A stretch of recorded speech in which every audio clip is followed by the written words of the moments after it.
Okay, we welcome into the studios today, ladies and gentlemen, Richard Nesbitt, Fran Wells, again with the Black Festival Committee, and this has been a wonderful festival so far. It has. It has. A lot has been going on. We'd like to start with going back to the Crimson and Cream pageant.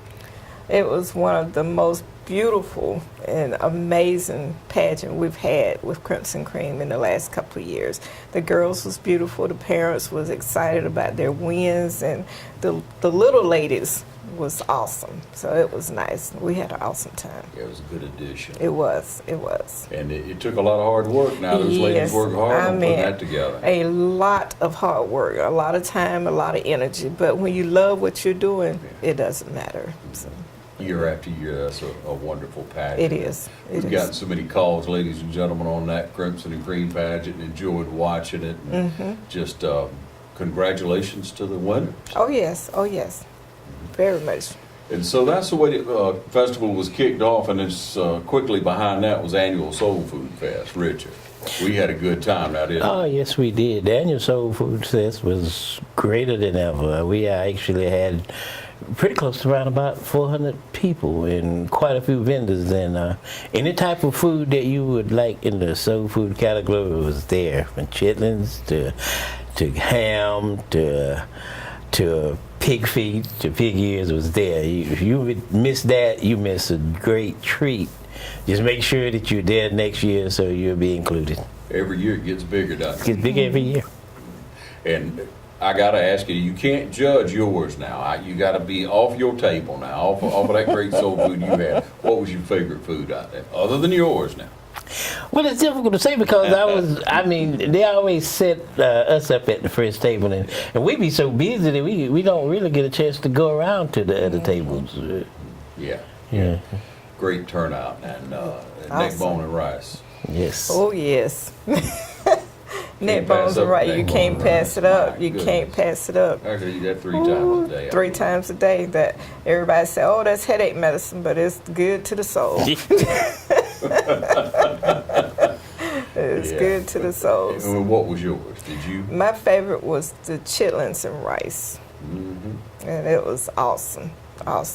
And we have to send shout outs to Melissa Smith and Carrie Smith, because during that time they had recently lost their sister. Yes. But they held on and they carried it through in her honor. So we have to give a shout out to them. That's right. But it was awesome. Yeah, we sure do.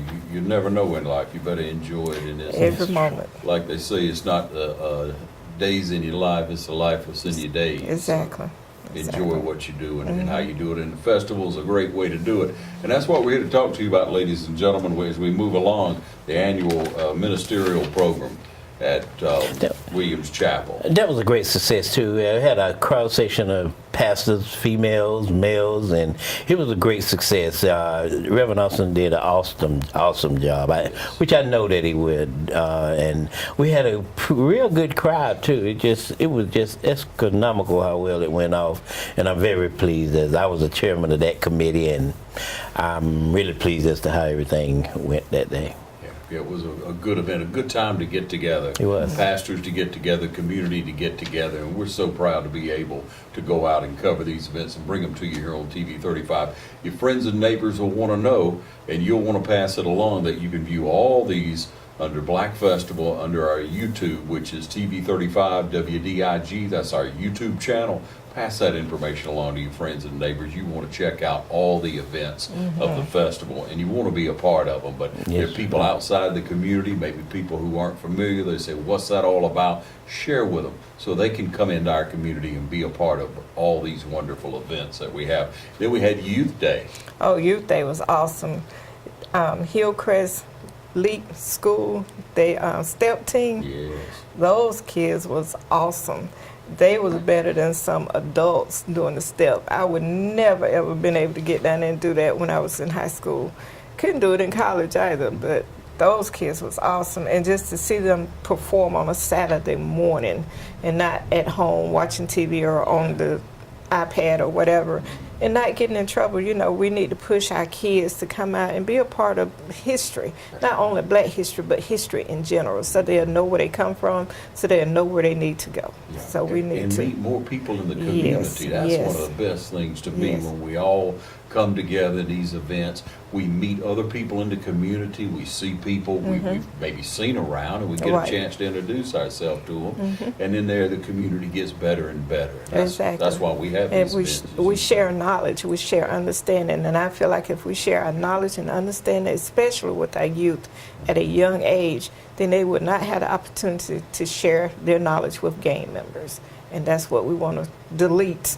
Yes. Is the gains. We want to increase the knowledge and delete the gains. So we need to start working with our kids more. Yeah, well said. And that's the goal, as you can see, of the festival committee. But senior night, just the other night, senior night, Oh, we got yes. an opportunity to recognize many seniors who have paved the way in our community. And those young ladies and young men, as I refer to them, you know, they're still here and they are full of knowledge. And we need to talk to them, get to know them, and understand what it's all about, because they can share some stuff with us that we don't know. And it would be awesome to pass on to the next generation. And, you know, just a little bit will go a long way. Because sometimes I catch myself thinking about some of the stuff my granny used to tell me. And I'd be like, y'all remember when Grandma used to say this? Because we was talking about dusk dark. What does it mean, dusk dark? It means be in the house before dark. Yeah. So, Yeah, that's you it. know, so we need to talk to those people because they can share knowledge with us. I like to refer to our seniors as patriots. Patriots is, and believe it or not, if it wasn't for them, Fran and I would not be sitting here today. They are the foundation for which we are traveling on now. And that wisdom and knowledge that they had passed on to us, and what we're doing now is passing it on to our younger generation. Because time changes so much. Look at how it's changed in our lifetime. Yes. And how our children and grandchildren will be.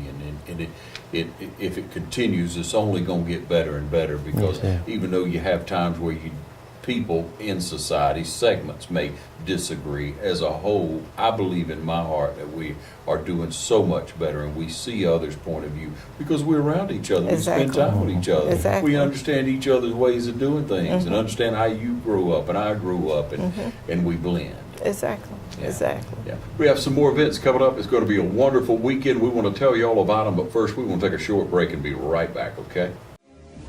Fairview Fitness Center, open 24/7 with staffed hours available every day. Fairview Fitness Center, serving our community for over 30 years. Push your fitness further with our gym facilities, fitness classes, freestyle areas, and more. Join today and see the benefits of a healthy life. All new members are provided with a complete health assessment upon request, and new members are provided with a fitness orientation to familiarize themselves with exercise equipment, all by one of our staff exercise physiologists. For more information, call 353-1900. Visit us at 200 Industrial Boulevard behind Fairview Hospital, or log on to fairviewfitness.com.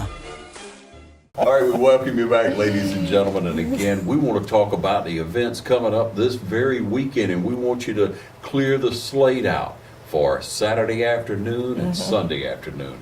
Two wonderful events. Let's first, Richard, talk about that awards banquet. That award banquet is where we're going to award some very, very fine people that is doing great things in our community. Senior of the Year, Man of the Year, Woman of the Year, Minister of the Year. People that's going out and making a difference in our community to try to help us bridge the gap, to come together, because we need to do that.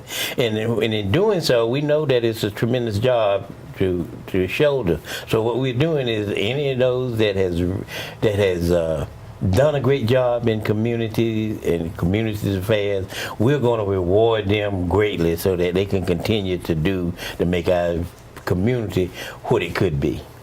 So that program, tell us about it. It'll take place at Dublin It's Middle. going to take place at the Dublin Middle School this Saturday at 4 o'clock. At 5 o'clock, I'm sorry. At 5 o'clock, and it's going to be an event that you do not want to miss. We're not selling any tickets at the door. We are selling all tickets in advance. And if you have not got your ticket for that event, I encourage you to do so today. Okay, and tell us how to get in touch and get that ticket secured. Actually, we only have 2 tickets left. Well, how wonderful. Yes, we have Sold 2 out tickets event left. We again. sold out. So if they Right. need those 2 tickets, they can contact me at 478-304-1139. So the awards banquet, each and every year we get to come out and we get to film that wonderful event. Nice meal will be served. Yes. Yes, very nice. They'll be surprised. We got a good menu this year. So. Good. And so the program takes off, and we get to recognize them, and you'll be able to watch it right here on TV 35. But listen, on Sunday, there's plenty of seats in the house because you're going to get to pay at the door. It's going to be at Theater Dublin. Theater Dublin at 3 o'clock p.m. The Morehouse Glee Club will be in Dublin, Georgia. We are on their tour list this year, so let's come out and support these young men of talent. And when I say young men of talent, you'll be surprised what you hear and see them perform. If you're an adult and a student at any college or university, you can get in free. If you're a high school student, you can get in free. And if you're a youth, you can get in free. So mamas, daddies, bring your children and you come along with them and witness this awesome Glee Club from Morehouse University out of Atlanta, Georgia. Now I realize this past week, ladies and gentlemen, of what a coming together of the community this has been with the Dublin Arts Council. Yes. First looking for the opportunity to have Morehouse Glee Club to come in during Black History Month, and then reaching out to Fran, reaching out to Richard, reaching out to the committee in order to publicize it, make sure it becomes part of the festival. Right. And then from there, they look for the opportunity to be able to help these young men, to feed them after the performance. Yes. And so Christ Episcopal Church opened their doors next door, from what I understand, opened a They social did. hall. That's where the food will be prepared. As a matter of fact, Elgin Dixon, whose son goes to Morehouse, has agreed to provide the food. He has. So what a wonderful day that's going to be, and we look so forward to being able to come down, not only share with you the performance over the air at a later time, but we'll also be able to meet some of those young men, to be Yes. able to meet the leader of the group. And what do we know about them? Their tour is going through New York this year. It's going through where else? Was Chicago? Chicago. I think they recently visited Pennsylvania at one of the Presbyterian churches up there for Christmas, and they have several more tours. I know they've been to London, South Africa. They've been all over the place. So, And they're coming to Dublin. And they ladies come to and gentlemen. Dublin. You have an opportunity to receive a terrific blessing, be well entertained. And that all takes place again. It's this Sunday afternoon. It's at Theater Dublin. And that starts at 3 o'clock, and you'll pay at the door. Again, Pay it's at the door. $20, but students and children, if you're a college student, or if you're a child, a high school student, you get in free of charge. Yes, So sir. gather up the people. We want to fill up all the seats and let them hear and feel the warmth and the welcoming of Dublin and the Black Festival Committee. And I'd like to really say that I really appreciate the Art Council for reaching out to us to put this extra-nominal program on. That shows us as to we working together that there's nothing that we cannot do. And I like to say the Glee Club they're international. They've actually performed in Africa, Senegal, Ethiopia, Ghana, Uganda, and Nigeria. they've been all over. Yeah. And what talent. That was one of the most exciting things on the calendar this year. Yes. And that to me, when I heard that Morehouse Glee Club Yes. was coming to perform for us at Theater I Dublin. mean, awesome. I hope you, ladies and gentlemen, are as excited about it Yes. as Oh, yes. I am. So we want you to turn out. We want you to be a part of it. As we go on through, how does it feel to be able to put on this festival and everything just be as smooth as it's been so far, y'all? It's exciting. It gives you that rush that we know that we're making a difference in our community, and that we're making a difference, as you can tell, with the Arts Council and the Black Festival coming together as one. And it's not about, well, that's them and that's us. It's one. You know, if we read our scripture, God said we come as one, not divided. So I feel like Dublin is doing something that other cities are trying to do, but we're already there. So if we continue this process, we can grow bigger and bigger each year. So we're ready for this blessing. We thank the Art Council, and we will continue to process and move forward, as well as we have another big star coming to Dublin on March the 24th. So here we go again. So we want everybody to come out and listen to this great lady of the gospel. And two of our local choirs will be in attendance. That's Babby Mason. Babby Mason will be here on March the 24th at Dublin High School Auditorium. Yeah, that's going to be a terrific performance. Yes, As well. A lot to yes. look forward to, ladies and gentlemen. But start your calendar right away this weekend. Hopefully, you already have your tickets. You're prepared to go to the middle school for the awards banquet. But Sunday, everybody turn out and enjoy this wonderful performance. We look forward to seeing you there. Again, welcome this group with open arms, and we want to continue what's going on here to be a beacon, to be a light to other communities and working together. There is no us and them and y'all or whatever. This is our community. This We is our love it, don't we, community. y'all? We do. We do. Thank you. Thank y'all for coming in and sharing thank this. you. And we'll see y'all Sunday. We'll see you Saturday and Sunday Yes, of this sir. week and enjoy every moment of it. And we'll see you next time right here on TV 35.